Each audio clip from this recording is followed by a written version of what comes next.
মসজিদ নিয়ে দলাদলি নাই, দলাদলি আছে অনেক জায়গায়। হানাফি মসজিদ, আহলে হাদিস মসজিদ এরকম আমরা দেখি বা শুনি, এটা ঠিক না। হানাফি মসজিদ বলে কোনো কথা নাই, আহলে হাদিস মসজিদ বলে কোনো কথা নাই। মসজিদ সবার। ছোট্ট খাট্ট বিষয় নিয়ে মসজিদে মারামারি, একজন হাত তোলে আরেকজন তোলে না, কিলাকিলি আছে না নাই?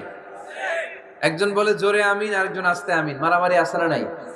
এগুলো কি মারামারি করার কোনো বিষয়? কথা বলেন।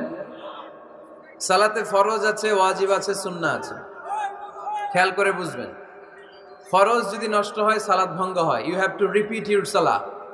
ওয়াজিব নষ্ট হলে সালাত ভঙ্গ হয় না, নতুন করে পড়া লাগে না,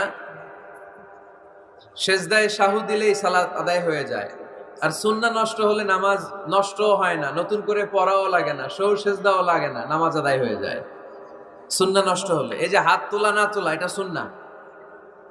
আমিন জোরে বলা না বলা